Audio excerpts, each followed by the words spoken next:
বই ভয়েসে স্বাগতম। অধ্যায় ২, বিউলির ডাল। ভাদ্রের যে এমন নাভিশ্বাসের গরম আছে, ইন্দুবালা আগে কখনো জানতেন না, কিংবা ঠাহর করতে পারেননি তেমন। বিয়ের পর ছেনুমিত্রির লেনে এসে বুঝতে পেরেছিলেন শহুরে দমবন্ধ করা পরিবেশ কাকে বলে। গায়ে গায়ে ঠেকানো বাড়ি, চৌকো খোলা ছাদ, বাড়ির ভেতর থেকে একটুখানি আকাশ, কর্পোরেশন কলের ছিটছিড়ে জল, শ্যাওলা ওঠা স্ট্র্যাটসেতে দেওয়াল, বড় সোদা সোদা গন্ধ। আশেপাশে কোনো নদী নেই, পুকুর নেই, তার বদলে বাড়ির সামনে আছে মুখ হাঁ করা বড় বড় নর্দমা। তার দুর্গন্ধ, হুল ফোটানো মশা, গা ঘিনঘিনে মাছি, আর সন্ধে হলেই টিমটিমে বিজলিবাতি। এটাই নাকি কলকাতা। এখানে আসার জন্য মানুষ স্বপ্ন দেখে, গড় হয়ে প্রণাম করে না দেখা কালীঘাটের মায়ের কাছে, বটতলায় সত্যপীরের সিন্নি চড়ায়, মুখের খাবার বন্ধক রাখে ঈশ্বরের কাছে। একবার কলকাতায় আসতে পারলে ট্রাম, বাস, মনুমেন্ট, ফেরিওয়ালার কাছে কাঁচের চুড়ি, এইটুকু সাধের জন্য এতটা কষ্ট করা। শ্বশুরবাড়ির কোনো এক সমবয়সী মেয়েকে কোনো একদিন হয়তো নিজের মনের এই কথাগুলোই বলে ফেলেছিলেন ইন্দুবালা তার সহজ সরল ভঙ্গিতে। তাঁর গেয়বিদ্যে তখনও শহুরে মানুষের জটিল কুটিল মনের তল পায়নি। পরে যে পেয়েছিল তেমনটাও নয়। সারা বাড়ি ছড়িয়েছিল কোনো এক গাঁয়ের মেয়ের কলকাতাকে দূরছাই করার সংবাদে। শাশুড়ি মুখ ঝামটা দিয়ে বলেছিলেন, কোথাকার কোন রাজরাজ্যেশ্বরী এলো রে, পাকা দালান কোঠায় পা পড়ে না, শুনেছি তো সেখানে শেয়াল কুকুর ঘুরঘুর করত। তা ঠিক, খুলনার কলাপোতায় সন্ধে হলে বাঁশবাগানে শিয়াল ডাকত, তুলসীতলায় জোনাকিরা ভিড় করে আলো জ্বালাত, মাথার ওপর সারা আকাশ জুড়ে থাকত তারা, লণ্ঠন লাগত না। ভাদ্রের এই সময় কাঠচাপার গন্ধে আকাশ বাতাস ভরে যেত। বিয়ের যেদিন সম্বন্ধ এলো অশ্বত্থতলায়, সেদিন অষ্টপ্রহর। রাজশাহী থেকে এসেছে কীর্তনের নাম করা সব দল, ছানা এসেছে খুলনা শহর থেকে, বড় ভিয়েন বসেছে সামনের বিশালক্ষীতলার ভোগের ঘরে। এদিকে বাড়িতে ঠাম্মা বানাচ্ছে তুলতুলে নরম মোমের মতো তালের পিঠে। কলাপাতায় গরম গরম সেই ভাঁপ ওঠা পিঠে আজও যেন ইন্দুবালার চোখে জলছবি হয়ে ঘুরে বেড়ায়। ততক্ষণে অষ্টপ্রহরের মালসাভোগের দই চিড়ের জন্য মানুষের কাড়াকাড়ি পড়ে গেছে। ইন্দুবালার তাড়া আছে, সে মালসাভোগও খাবে, তার সাথে বাড়িতে গিয়ে ঠাম্মার তৈরি তালের পিঠে। এদিকে দূর থেকে ধূর্যটি পিয়ন আসছে সাইকেলে চেপে, তারস্বরে চিৎকার করছে বাবার নাম ধরে, ও ব্রজমোহনবাবু, শুনছেন, চিঠি আছে। চিঠির কথায় ইন্দুবালা ফিরে তাকায়, একটু আড়াল নিয়ে দেখতে পায় বাবার হাতে একটা পোস্টকার্ড। ধূর্যটি পিয়ন বলে, মাস্টারবাবু, এত ঘন ঘন চিঠি আসছে কেন বলুন তো? ইন্ডিয়াতে মেয়ের বিয়ের সম্বন্ধ করলেন নাকি? এদিকে কি ছেলের অভাব ছিল? আমার ভাইপো তো এখন ঢাকায় সুতোর কলে কাজ করছে। উত্তরে বাবা কিচ্ছু বলেননি, তাকিয়েছিলেন দূরে কপোতাক্ষের ওপার থেকে ভেসে আসা কালো মেঘের দিকে। তিনি জানতেন ওই মেঘে ধরা আছে বৃষ্টির জল। ঠিকঠাক বৃষ্টি হলে ক্ষেতের ফসল ভালো হবে, মেয়ের বিয়ের আর চিন্তা থাকবে না। বিদ্যুৎ ঝিলিক দিয়ে তিনি পোস্টকার্ডখানা সাবধানে পকেটে নিয়ে বাড়ির দিকে রওনা হলেন। বাবার পেছন পেছন দূরত্ব রেখে বাড়ির পথ ধরলেন ইন্দুবালা। ওম মা সিদ্ধেশ্বরী সহায়। সম্মানীয় ব্রজমোহন বাবু মহাশয়, আশা করি ঈশ্বরের কৃপায় আপনারা সবাই ভালো আছেন। আপনার পত্রের উত্তর দিতে বিলম্ব হওয়ার ত্রুটি মার্জনা করিবেন। কলিকাতা হইতে খুলনার দূরত্ব বিস্তর, না হইলে আমি সশরীরে উপস্থিত থাকিয়া সমস্ত পাকা কথা আপনাকে জানিয়ে আসতাম। ঈশ্বর সাক্ষী, ইতিমধ্যে অনেক বাক্যালাপই আমাদের পত্র মারফত হইয়াছে। পূর্বের পত্রে আপনার কন্যা ইন্দুবালার যে চিত্রখানি পাঠাইয়াছিলেন, তা আমার পুত্র মাস্টার রতনলাল মল্লিকের বড় পছন্দ হইয়াছে। পাত্রী গণ্যবর্ণা, শিক্ষিতা, গৃহকর্মে নিপুণা, আমার পুত্রের যথার্থ উপযোগী। আপনাদের অমত না থাকিলে এবং করুণাময় ঈশ্বরের কৃপা হইলে এই শ্রাবণে আমার পুত্রের সহিত আপনার কন্যার চারিহাত এক করিবার মনোবাসনা পোষণ করি। যত শীঘ্র সম্ভব আপনাদের মতামত জানাইবেন। নমস্কারান্তে, শেফালি রানী মল্লিক। পোস্টকার্ডটি এনে মায়ের হাতে দিয়েছিলেন বাবা। ততক্ষণে গোটা কলাপোতা জেনে গেছে ইন্দুবালার বিয়ের ঠিক হয়েছে কলকাতায়। একদিক থেকে ব্রজমোহনকে বেশ নিশ্চিন্ত লাগছিল সেদিন, কারণ পারতপক্ষে তিনি চাননি মেয়ের এদিকে বিয়ে হোক। ভেবেছিলেন তার সোনার বরণ কন্যের যথাযথ মর্যাদা করতে পারবে ওপারের লোজনেরা। তাই খুব ব্যস্ত সমস্ত হয়ে বয়সে বেশি দোঁজভরে ছেলের সাথে বিয়ে দিয়েছিলেন নিজের একমাত্র মেয়ের। বাড়িতে আপত্তি উঠেছিল তীব্র। ঠাম্মা নাওয়া খাওয়া ছেড়ে দিয়েছিলেন। মা বলেছিল, এর চেয়ে মেয়েটাকে একটা কলসি আর গামছা দাও না, বোসদের পুকুরে ডুবে মরুক। ভাইটা ফুপিয়ে কেঁদেছিল। হরিমতি দুদিন দুধ দেয়নি, বিচালিও খায়নি। ভোলা কুকুরটা ঠাঁয় শুয়েছিল দৌড় ধরে। তবুও কারোর কথা শোনেননি বাবা। আর কেউ না জানুক, তিনি হয়তো বুঝতে পেরেছিলেন কোনো না কোনো সময় বাপ ঠাকুরদার এই ভিটে ছেড়ে তাদের একদিন চলে যেতেই হবে। সেদিনের ভয়ে তিনি সারাক্ষণ অতিষ্ঠ হয়ে থাকতেন শেষের দিকে। তাকে অবশ্য কষ্ট করে চোরের মতো রাতের অন্ধকারে সীমান্ত পেরিয়ে এপারে আসতে হয়নি। খান সেনাদের ঢোকার অনেক আগেই তিনি চোখ বুজেছিলেন কপোতাক্ষের তীরে, বাপ ঠাকুরদার ভিটেতে, কোনো এক অগ্রহায়ণের শিশিরে ভিজতে ভিজতে। আর বাকিরা জ্বলে পুড়ে মরেছিল স্বাধীনতার আগুনে। বাংলা ভাষার রাষ্ট্র হোক, এই স্বপ্ন বুকে নিয়ে এক আশ্বিনের রাতে শিউলির গন্ধে। ইন্দুবালার বাপের বাড়ি থেকে শ্বশুর বাড়িতে পুজো আচ্চা হতো বেশি।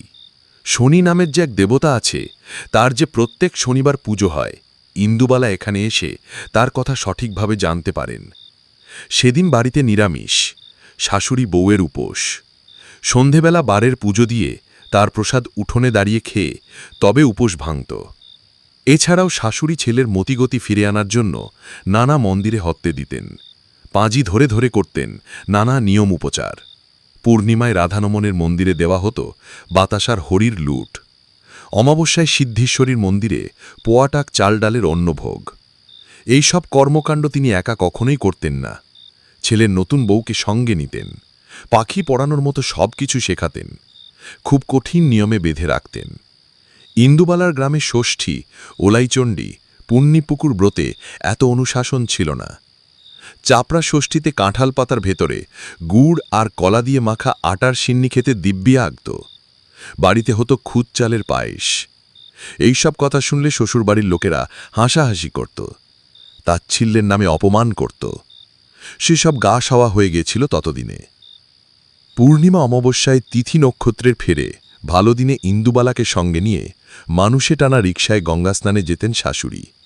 প্রথম দিনের ঘটনা আজও মনে আছে ইন্দুবালার। স্বামী ডেকে এনেছেন এমন এক জিনিস যা দেখতে আধভাঙা ঢাকাওয়ালা গাড়ির মতো, সামনে টানা দুটো শুঁড়ের মতো লাঠি, তার মাঝে দাঁড়িয়ে একটা শিরিঙ্গে মতো লোক, তার হাতে একটা ঝুমঝুমি।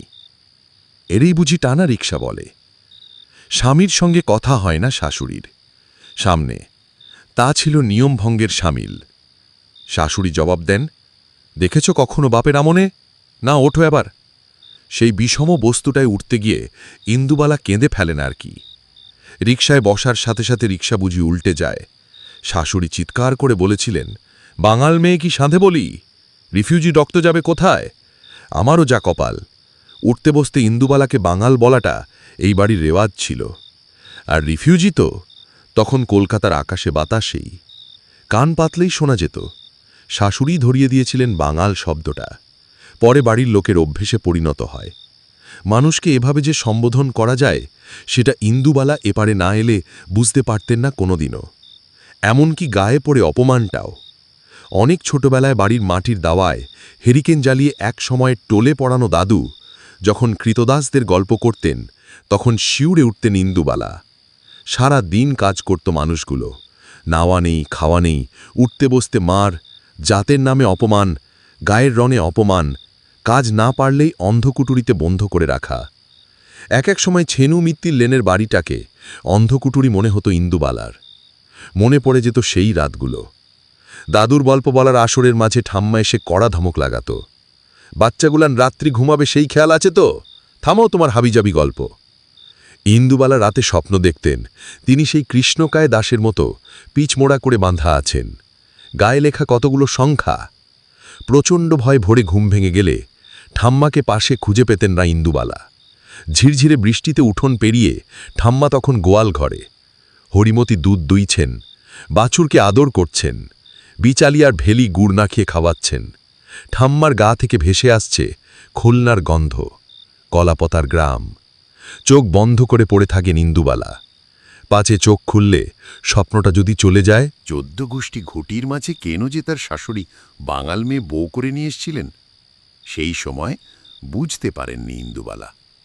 অনেক পরে বুঝেছিলেন, কিন্তু সেদিকে গল্পের মোড় ঘোরাতে গেলে অনেকটা পথ যেতে হবে। উনুনের আঁচ হবে নিভন্ত, যা ইন্দুবালা কোনো দিনই সহ্য করতে পারবেন না। তার হোটেলে উনুনের আঁচ মানে সাক্ষাৎ অন্নপূর্ণা। টকবক করে ফোটা ভাতের গন্ধ মানে এই বাড়িতে প্রাণ আছে এখনো। এত দিন পরেও বাড়িতে জমিদারি আমলের ভাড়ারে শাশুড়ি থাকাকালীন চালের অফুরান জোগান না থাকলেও ইন্দুবালার জীবনে প্রাণের অফুরান হয়নি কখনো। বাগবাজার ঘাটে গঙ্গার সামনে দাঁড়িয়ে প্রথম দিনে তার কপোতাক্ষের কথা মনে পড়েছিল। বাড়ি থেকে লাল চেলি পরে গা ভর্তি সোনা নিয়ে চলে আসার সময় মনে পড়েছিল ইচ্ছামতির কথা, গ্রামের পাশে বোসদের বড় পুকুরটার কথা। সবার কথা স্মরণ করে ইন্দুবালা ছলছল চোখে গঙ্গায় ডুব দিয়েছিলেন। বিড়বিড় করে বলেছিলেন, ভালো থাকুক ইচ্ছামতি, কপোতাক্ষ, বোসদের পুকুর। মাস 6 মধ্যে বড় ছেলে পেটে এলে গঙ্গার পাট চুকল তার। শাশুড়িও অসুস্থ হলেন। বুড়ি খিটখিটে হলেও বউয়ের নিন্দা অন্য লোকে তার সামনে করছে কোনো দিন সহ্য করতে পারতেন না। তৎক্ষণাৎ মুখের ওপর জবাব দিতেন। ঠাম্মা শিখিয়েছিল ওপারের রান্না, আর শাশুড়ি খুব যত্ন করে চিৎকার চেঁচামেচি করে বাড়ি মাথায় উঠিয়ে শেখালেন এপারের রান্না। ওপারের রান্নায় যেখানে মিষ্টতার অভাব ছিল, এপারে এসে সেগুলোতে একটু একটু মিষ্টি পড়ল। আর এপারের রান্নায় মিষ্টি সরে গিয়ে কাঁচা লঙ্কা বাটা এলো, মরিচ ঝাল এলো, চুই ঝালের গন্ধ এলো, মৌরির ফোড়ন এলো। সারা বাড়ি ম ম করতে থাকল ঘটি বাঙালের রান্নার সুবাতাসে। জ্ঞাতি কুটুমরা আড়ালে আবডালে কানাকানি করত, কিন্তু হাঁড়ির খবর কিছুতেই বাড়ির বাইরে বেরোতে দিতেন না শাশুড়ি। তিনি জানতেন শকুনের চেয়েও হিংস্র হলো ওরা, যারা তার ছেলেকে নরকের দরজায় নিয়ে গেছে। মুখে হাঁ গো কি গো করলেও সারাক্ষণ সাপ সাপান্ত করতেন কুটুমদের নামে। ইন্দুবালাকে পই পই করে শিখিয়েছিলেন, চীনের আগবউ এদের, কোনো সলা পরামর্শ করতে যাবি না ওদের সাথে। ইন্দুবালা কোনোদিন যাননি, জীবনের চরম বিপদের সময়ও না। শাশুড়ি বুঝেছিলেন এই সংসার ডুবার হাত থেকে যদি কেউ বাঁচাতে পারে, তাহলে সেই বাঙাল মেয়েই। সাধি কি ছবি আসা ইস্তক তিনি ছুটেছিলেন গঙ্গার ধারে মায়ের বাড়িতে। মহারাজ ছবি দেখে বলেছিলেন, শেফালি, তোমার ঘর দুয়ার উত্তরসূরিদের বাঁচাবে এই মেয়ে, লক্ষ্মীমন্ত জেনে রেখো। একটুও সময় নষ্ট করেননি তিনি। আর নিজের পেটের ছেলেকে ভালো করে চিনতেন। সংসারটা ধ্বংস হয়ে যাবার আগে খুলনার কলাপতা গ্রামে চিঠি লিখতে বসেছিলেন তিনি। চোখের সামনে উজাড় হয়েছিল নাতিপুতিদের স্বপ্ন। ছোট ছোট ছেলে মেয়েগুলো ঘর আলো করে তার চারপাশে ঘুরে বেড়াচ্ছে, তা নিজের চোখে দেখার জন্য বিভোর হয়ে থাকতেন বুড়ি। ইন্দুবালা তার সেই সব স্বপ্ন পূরণ করেছিলেন যা যা তিনি চেয়েছিলেন ছেলের বউয়ের কাছ থেকে। মুখে ফুটে কোনো দিন শাশুড়ির মুখের ওপর কথা বলেননি। এক এক সময় নিজেই আশ্চর্য হয়েছেন, কলপতার সেই কলবলে মেয়েটা এই ছেনুমিত্রি লেনে এসে কি করে চুপ হয়ে গেল একদম। আসলে হতেই হতো। যে তীব্র যন্ত্রণা আর লাঞ্ছনার অভিঘাত তার ওপর দিয়ে চলেছিল দিনের পর দিন, সেই সবের জন্য কোনো প্রস্তুতি ছিল না। নিজেও কোনোদিন ভাবতে পারেননি এমনটা ঘটতে পারে। যে নির্মল ছন্দের জীবনের শুরু হয়েছিল, তার পরিণতি দেখে শিউরে উঠেছিলেন। চারপাশে এমন একটা মানুষও ছিল না যাকে মনের কথা বলেন। এরও অনেক দিন পরে এক মাছওয়ালিকে বন্ধু হিসেবে পেয়েছিলেন, যে না থাকলে আজকের ইন্দুবালা এমনভাবে শিরদাঁড়া সোজা করে দাঁড়াতে পারতেন না। কিন্তু সে তো গল্পের ধর্তায়ের দিক। আর এখন এই মুহূর্তে বুকের চাপা কষ্ট কাকে বলবেন ইন্দুবালা? সেই সব কথা কিছুটা জানে কর্পোরেশনের ওই ছিড়ছিড়ে জল পড়া কল আর বাগানের আম গাছ, নারকেল গাছ, তার ডালে কদাচিৎ এসে পড়া পাখিগুলো। কান্নার শব্দ যাতে বাইরে না বেরোয় মুখের ভেতর কাপড় খুঁজে নিতেন ইন্দুবালা। শুকনো মাটিতে চোখের জল পড়লে বৃষ্টি নামত শহর জুড়ে। শাশুড়ি জল ভরা মেঘের দিকে তাকিয়ে তার সংসারের মঙ্গল কামনা করতেন। সেদিনও এমনই ছিল ভাদ্রের আকাশ, ঘরে ছিল গুমোট গরম। 2 ছেলের পর মেয়েটা তখন পেটে। শাশুড়ি আর হাঁটতে চলতে পারেন না, খুবই অসুস্থ। ঘরের বিছানায় শুয়ে সবকিছু। ইন্দুবালা প্রাণপণে সেবা করেন তার এই ভরা অবস্থায়। তখন 2 দিন প্রায় খাওয়া নেই বুড়ির। হঠাৎ একদিন সকালে ইন্দুবালার কাছে আবদার করলেন, বউ, একটু বিউলির ডাল রাঁধলে 2টো ভাত খেতে পারতুম। ইন্দুবালা তাড়াতাড়ি উনুন ধরিয়েছিলেন সেদিন। ডাল সেদ্ধ করে মৌরি ফোড়ন দিয়েছিলেন। নামানোর আগে একটুখানি চিনি। বুড়ি ও ঘর থেকে চিৎকার করছিলেন হাঁপ ধরা গলায়, হলো তোর বউ, আর কত দেরি? পদ্ম কাটা বাটিতে ডাল ঢেলে কাঁসার থালায় ভাত বেড়ে যত্ন করে খাইয়েছিলেন শাশুড়িকে। সবটুকু ভাতার ডাল বিছানার সাথে মিশে যাওয়া বুড়ি কোথায় যে নিয়ে নিচ্ছিল, ইন্দুবালা নিজেও তা বুঝতে পারছিলেন না। খাওয়া শেষ হলে বুড়ির চোখ গড়িয়ে নেমেছিল করুণাধারা। আশীর্বাদ করেছিলেন, সবাইকে এইভাবে খাইয়ে পরিয়ে সুখী রাখিস বউ। কথিত আছে, মৃত্যু পথযাত্রী মানুষের শেষ কথা ক্ষণার বচনের থেকেও নাকি ফলপ্রদ। সত্যি তা অক্ষরে অক্ষরে ফলে গিয়েছিল ইন্দুবালার জীবনে। না হলে এতগুলো মানুষকে এই বয়সেও খাওয়াতে পারেন? তবে যেটা তিনি এখনও বুঝতে পারেননি, মানুষ কি করে জানতে পারে এটাই তার শেষ খাওয়া? না হলে সেই খাওয়ার পর বুড়িয়ার মুখে কুটোটি নাড়েনি সারাদিন। পরের দিন সকালে চা নিয়ে শাশুড়ির ঘুম ভাঙাতে গিয়ে শুধু দেখেছিলেন পাঁচিলের গা ঘেঁষা জানলার দিকে তাকিয়ে আছেন বুড়ি অপলক দৃষ্টিতে। আকাশে তখন ভাদ্রের জল ভরা মেঘ। মা, মা বলে 2বার ডেকেছিলেন ইন্দুবালা। শেফালি রানী আর কোনোদিন সাড়া দেননি।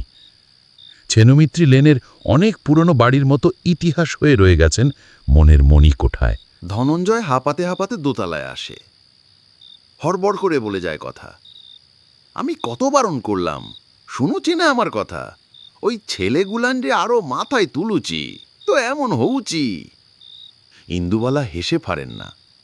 ধনঞ্জয়ের ভাষা ঘটি, বাঙাল, ওড়িয়া মিলেমিশে একাকার। মাথার চুলগুলো সব সাদা ধপধপে, তাও ছোট ছোট করে ছাটা। আবার যত্ন করে একটা টিকিও রেখেছেন। গামছা ছাড়া অন্য কিছু তিনি পরতে দেখেননি ধনঞ্জয়কে। শীতকালে শুধু গায়ে উঠত একটা চাদর, তাও খুব জোড়াজোড়ি করার পর। ইন্দুবালার জীবনে যেন অন্ধের জ্যোষ্ঠী এই ধনঞ্জয়, জীবনের নারী নক্ষত্রের সাথে ওতপ্রোতভাবে জড়িয়ে। ধনার কাছ থেকে সবটা শোনার আগেই সিঁড়িতে ধূপধাপ পায়ের আওয়াজ পান ইন্দুবালা। কারা আসছে? এই সময় তো কোনো পুজো নেই, চাঁদার বালাই হওয়ার কথা নয়। আর ছেলে ছোকরাগুলো চাঁদা চায় না তার কাছে, আবদার করি এটা ওটা নিয়ে যায়, কিংবা 2 বেলা খেয়ে যায় সবাই মিলে এসে। বড় একটা কেউ দোতলায় ওঠে না নাতি নাতনি ছাড়া। কিন্তু তাদেরও তো এখন আসার সময় নয়। কিছুদিন আগেই তো সুনয়নীকে ঠেলে পাঠালেন নিজের বাবার বাড়ি। শুনেছেন কোনো কলেজে নাকি পড়াচ্ছে। মাঝে মাঝে সে এসে পড়লেও এখন তার মোটেই আসার কথা নয়। ইন্দুবাবা এগিয়ে যান দোতলার সিঁড়ির কাছে। সামনেই যাকে দেখতে পান সে কিংসুক। উল্টো দিকের মেসে থাকে, কলেজে পড়ছে। মাঝে মাঝেই রান্না খেয়ে দিদা বলে জড়িয়ে ধরে। ফর্সা দেখতে, চোখে আবার গান্ধী ফ্রেমের কালো চশমা। শহরে নতুন উঠেছে, আর চাঁদি পর্যন্ত ছাটা ফুলকাট চুল, তার ওপরটা আবার ঢেউ খেলানো বাবড়ি। বড় ভালো লাগে এমন সব আজব সাজগোজ দেখতে ইন্দুবালার। ছেলেটা দোতলার একেবারে বারান্দার কাছে এসে দাঁড়ায়। ধনঞ্জয় তেড়ে আসে। এরপর সে এগোতে দেবে না কাউকে। হড়বড় করে বলে যাওয়া কথায় যেটুকু বোঝা যায়, কিংসুক হোটেলের সামনে টাঙানো কালো বোর্ডের লেখা মুছে দিয়েছে, যেখানে প্রতিদিনের মেনু লেখা থাকে। ইন্দুবালা বলেন, এ তো ভারী অন্যায় কিংসুক, আমার লেখা মুচু কি করে? কিংসুক তখনও হাঁপাচ্ছে। তার সদ্য তারুণ্য হার মানতে শেখার নয়। শোনো দিদা, সত্যি বলছি, আমি তো ছিলামই না কয়েকদিন। বাড়ি গিয়েছিলাম, কাল লাস্ট ট্রেনে বর্ধমান থেকে ফিরেছি। মুড়ি জল খেয়ে শুয়ে পড়েছি। না না, প্লিজ তুমি আগে আমার কথা শোনো। আজ সকালে উঠে দেখি ইন্দুবালা ভাতের হোটেল, রান্না হবে কচুর ডালনা, মুসুরির ডাল আর ট্যাংরা মাছ। এ কেমন কথা দিদা? আর সুজিতের জন্মদিন, ও খাবে কি? এই সুজিত, তুই আবার রূপম সাবেরের পেছনে লুকুচ্ছিস কেন? এদিকে আয়। পেছনের ছোটখাটো ভিড় ঠেলে যে ছেলেটা এগিয়ে আসে তাকে দেখে চমকে ওঠেন ইন্দুবালা। কোকড়ানো চুল, গালে হালকা দাড়ি, কালো বার্নিশে গালের রং, হাসলে টোল পড়ে গালে, চোখে শুধু চশমাটুকু নেই। এতদিন পরে এইভাবে কেউ ফিরে আসে? সত্যি কি আসা যায়? তিনি শুধু জানেন, অলোক কোনোদিন ফিরবে না, ফিরতে পারে না। কারণ অলোকের বুক ফুঁড়ে ঢুকে গিয়েছিল 5-6টা গুলি। তার দেহটাকে টানতে টানতে নিয়ে গিয়েছিল পুলিশের জিপ। অন্ধকারে ডুবে থাকা এই কলকাতা শহর শুধু সাক্ষী ছিল তার। কি হলো দিদা, কথা বলছো না কেন? কিংসুক সমেত ছেলেদের দলটা তাকিয়ে থাকে ইন্দুবালার দিকে। সুজিতকে এখনো দেখিনি, বিড়বিড় করে বলে ওঠেন ইন্দুবালা। কিংসুক হেসে ফেলে। ও, এই কথা! তা দেখবে কি করে? ওকে তো হোস্টেল থেকে তাড়িয়ে দিয়েছে। হো হো করে হেসে ওঠে ছেলের দল। আর যে ছেলেটার দিকে তাকিয়ে আছেন ইন্দুবালা অপলক দৃষ্টিতে, যেন বহু যুগের ওপার থেকে, সে যেন লজ্জায় মিশে যাচ্ছে মাটির সাথে। স্টুডেন্ট হোস্টেলের খাবার নিয়ে আন্দোলন করছিল বলে কলেজ কর্তৃপক্ষ তাড়িয়ে দিয়েছে সুজিতকে। ছেলেটা পায়ে হাত দিয়ে প্রণাম করল ইন্দুবালাকে। এমনিতে কারো প্রণাম নিতে চান না তিনি, কিন্তু আজ নিলেন। কেন নিলেন নিজেও ঠিক জানেন না। আপত্তি করার সময় হয়তো দেয়নি ছেলেটা। শুধু মনে মনে ইন্দুবালা জানতে চাইলেন, অমন ভাষা ভাষা চোখ নিয়ে এতদিন পরে ফিরে এলে কেন অলোক? বড় বেতের ঝুড়ি দিয়ে খাবার ঢাকা থাকত রান্নাঘরে। অনেক রাতে শহর নিশুতি হলে ইন্দুবালা ভাতের হোটেলের পেছনের দরজায় করা পড়ত একবার। ওটা সাংকেতিক শব্দ। মানে, জেগে আছো কমরেড ইন্দুবালা? কমরেড? সেটা আবার কি মানে? বন্ধু, সাথী, সহযাত্রী, সহযোদ্ধা, এক এক সময় এক এক রকমের মানে। আপনি দেখছি কিছুই জানেন না। তা না জেনে আমাদের খাওয়াচ্ছেন কোন সাহসে? গোটা শহর আমাদের কি বলে জানেন? ইন্দুবালা ঘাড় নাড়েন। না, জানেন না। অলোক শীত দ্বারা সোজা করে বলে, নকশাল। ইন্দুবালার চকিতে মনে পড়ে যায় অলোকের সাথে দেখা হওয়ার প্রথম দিনের কথা। সবে হাতের সব কাজ সেরে হোটেল বন্ধ করে দোতলায় উঠবেন। দরজায় কড়া নাড়ার আওয়াজ শুনতে পেলেন। ধনঞ্জয় সে সময় কয়েকদিনের জন্য দেশে গেছে। হাওয়ার শব্দ ভেবে এগিয়ে যাচ্ছিলেন দোতলার সিঁড়ির দিকে ইন্দুবালা। কিন্তু আবার শব্দটা হলো, হ্যাঁ, এবার স্পষ্ট শুনতে পেয়েছেন তিনি। থমকে দাঁড়াতেই হলো। রান্নাঘরের পেছনের দরজার দিক থেকে আসছে শব্দটা। ওদিকটায় বাগান, বাগানের শেষে পাঁচিল। লোকজন আসবার হলে সামনের দরজা দিয়ে আসে তারা। পেছনের দরজা সচরাচর কেউ ব্যবহার করে না ইন্দুবালা ধনঞ্জয় ছাড়া। তাহলে কি অন্য কেউ? কোনো মতলবে? সেই সময়ে ইন্দুবালার বাড়ি নিয়ে শরিকি ঝামেলা তুঙ্গে। স্বামী নেই, শাশুড়ি নেই, মাঝে লজেই কেউ না কেউ বাড়িতে এসে হম্বিথম্বি করে চলে যায়। একলা বিধবা পেয়ে লিখিয়ে নিতে চায় সব কিছু, প্রাণে মেরে ফেলার হুমকি দেয়। তারাই আবার গুন্ডা পাঠালো না তো? আঁশবটিখানা হাতে তুলে নেন ইন্দুবালা। একটাকে শেষ না করে আজ নিজেও শান্তি পাবেন না। তারপর না হয় বাচ্চাগুলোকে সঙ্গে করে নিজেই যাবেন থানায়। আর নিজে মরে গেলে তো শেষ হয়ে গেল সব কিছু। পরক্ষণেই মনে হয়, তাহলে বাচ্চাগুলোকে দেখবে কে? ওরা যে বড্ড ছোট। নিজের মারা যাওয়ার চিন্তাটাকে আপাতত সরিয়ে রাখেন ইন্দুবালা। মনে প্রচণ্ড সাহস জুগিয়ে এগিয়ে যান দরজার দিকে। কে? কে ওখানে? উত্তর আসার বদলে আবার একবার কড়া নাড়ার আওয়াজ পাওয়া যায়। আর নিজেকে সামলাতে পারেন না ইন্দুবালা। রাগের মাথায় খুলেই ফেলেন দরজা। আয়, তোদের শেষ করব আজকে আমি। কিন্তু সেই লোডশেডিংয়ের রাতের সামনে এরা কারা? বাগানের মধ্যে ছায়ার মতো দাঁড়িয়ে আছে সব, নড়েও না চড়েও না।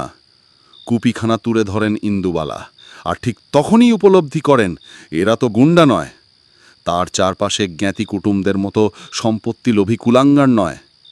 চোখগুলো ভাষা ভাষা, যেন কোনো এক স্বপ্নে বিভোর হয়ে আছে। সবচেয়ে রোগা ছেলেটা এগিয়ে আসে। কিছু মনে করবেন না, এত রাতে বিরক্ত করলাম আপনাকে। আমার নাম অলোক, আর এরা আমার বন্ধু। আমাদের একটু খেতে দেবেন? দুদিন কিছু খাওয়া হয়নি। অনেক রাতে ভাত বসিয়েছিলেন ইন্দুবালা, সাথে ছিল একটু আলু পোস্তর চচ্চড়ি। চেটেপুটা খেয়ে চলে গেল ছেলে মেয়েগুলো। তারপর থেকে মাঝে মাঝেই আসতে থাকলো অনেক রাতে, কখনো অলোক একা, অথবা সঙ্গে করে ২-৩ জনকে নিয়ে। ওরা খাবারের পয়সা দিতে পারত না, চাইতেনও ইন্দুবালা কোনোদিন। কিন্তু একটা অদ্ভুত পরিবর্তন লক্ষ্য করছিলেন নিজের চারপাশ জুড়ে।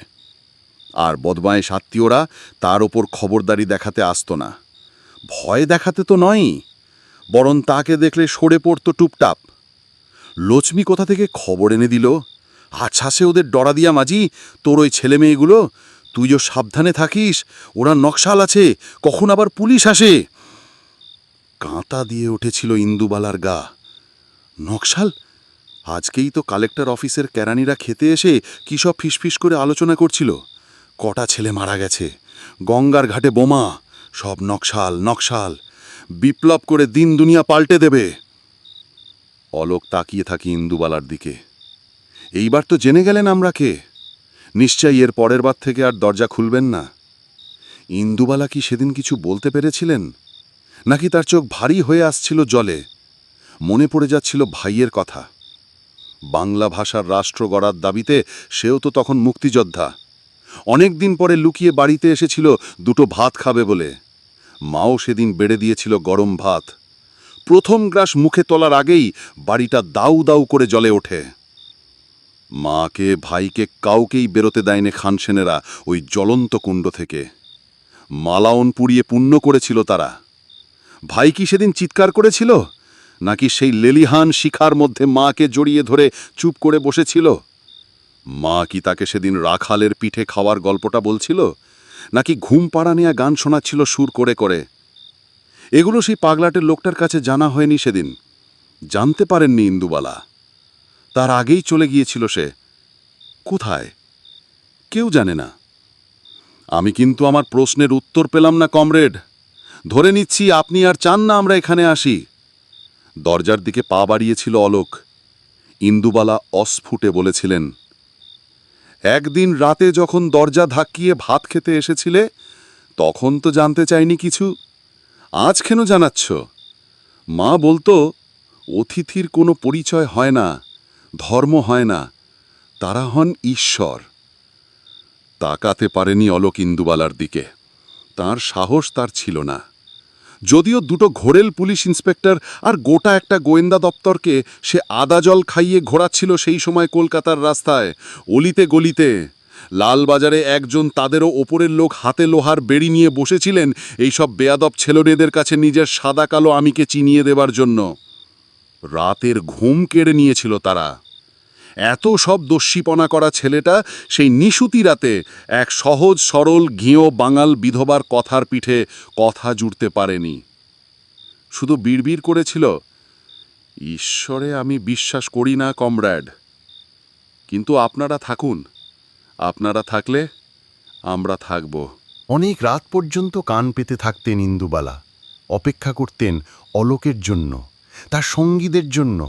সারাদিন ওরা খালি পেটে পুলিশের তাড়া খেয়ে ছুটে বেরিয়ে অধিকার আদায় করছে। মানুষের মতো বেঁচে থাকার অধিকার, চাড্ডি ভাত ডালের অধিকার, অপমানিত না হয়ে স্পর্ধায় মাথা তুলে দাঁড়াবার অধিকার। ঠুক শব্দ শুনলেই নিজে ঘুম থেকে উঠে গিয়ে দরজা খুলে দিতেন ইন্দুবালা।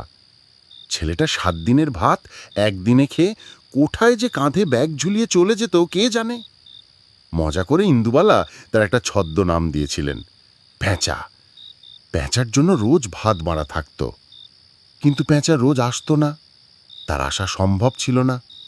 রাতের অন্ধকারে শুধু একটা গলা ফিস ফিস করে ভেসে বেড়াতো, কমরেড ইন্দুবালা, আপনারা থাকলে আমরা থাকব। কই, ইন্দুবালা তো আছেন, তাহলে অলোক নেই কেন? সুশান্ত নেই কেন?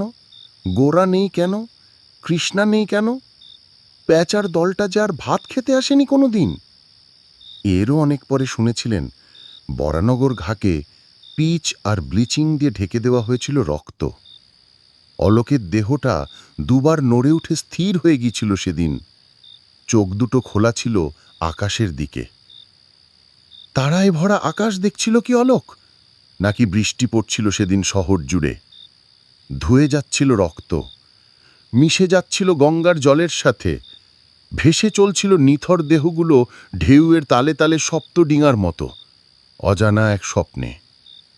70-এর দশক মুক্তির দশক হতে পেরেছিল কিনা ইতিহাস তার মূল্যায়ন করেনি কোনোদিন, করবে কিনা তাও জানা যায় না। কিন্তু সেদিনও এক বিধবা হোটেল মালিক হাঁড়িতে কিছুটা চাল বেশি নিয়েছিলেন। যদি ফিরে আসে ছেলে মেয়েগুলো, যদি তার কাছে এসে আবার ভাত চায়। অপেক্ষায় ছিলেন রাতের পর রাত, কিন্তু তারা কেউ ফেরেনি। কেউ যেন একটা হাত ধরে ইন্দুবালার। ছানি না পাকা ঘোলাটে চোখে সামনে তাকান তিনি। কিংসুক দাঁড়িয়ে, পাশে সুজিত, আরও পেছনে ইন্দুবালা সব চাঁদপানারা। দেখবে না দিদা তোমার বোর্ডে কি লিখেছি, তারপরে তুমি ডিসিশন নিও এইগুলো আজ রান্না করবে নাকি করবে না। ওরা দুরদার করে সিঁড়ি দিয়ে নামে। ইন্দুবালা কি আর অত তড়বড় করতে পারেন? হাঁটুর ব্যথা, গেটে বাত নিয়ে এক দঙ্গল ছেলের সঙ্গে যখন সেই কবেকার কালো সিমেন্টের বোর্ডের সামনে এসে দাঁড়ান, তখন তার চোখ ঝাপসা হয়ে ওঠে ভাদ্রের বৃষ্টির মতো। কবেকার অলোক, গোরা, সুশান্ত, কৃষ্ণা যেন কিংসুক, সুজিত, রূপম সাবেরের হাত ধরে এসে লিখে গেছে তার বোর্ডে। ইন্দুবালা ভাতের হোটেলে আজকের মেনুতে জলজল করছে ভাত, বিউলির ডাল, আলু পোস্ত, কালো জিরে দিয়ে পার্শে মাছের ঝোল, বিলাতি আমড়ার চাটনি। ইন্দুবালা জানেন এরপর তিনি আর স্বস্তিতে থাকতে পারবেন না, যতক্ষণ না ছেলেগুলোর মুখে হাপুসুপুস শব্দ ওঠে, যতক্ষণ না সারা বাড়ি ছড়িয়ে যায় বিউলির ডালে মৌরি ফোড়নের গন্ধে, পার্শে মাছে কালো জিরের পাশে কাঁচা লঙ্কার আবেশ করা ঝোলে, আলু পোস্তের একটু কাঁচা তেলের সুনাসে, বিলাতি আমড়ার টকে সর্ষের মন কাড়া তীব্র ঝাঁঝে। টেবিলে কলা পাতা পাতা হয়, মাটির গ্লাসে জল, লেবু, নুন, লঙ্কা। এক পেট খিদে আর চোখ ভরা স্বপ্ন নিয়ে কবেকার হারিয়ে যাওয়া ছেলেমেয়েদের হয়ে এখনকার প্রজন্ম ভাত খায় ইন্দুবালা ভাতের হোটেলে। ইন্দুবালা আজও বিশ্বাস করেন অতিথির কোনো ধর্ম হয় না, বর্ণ হয় না, জাত গোত্র কিচ্ছু না। অতিথি হন ঈশ্বর।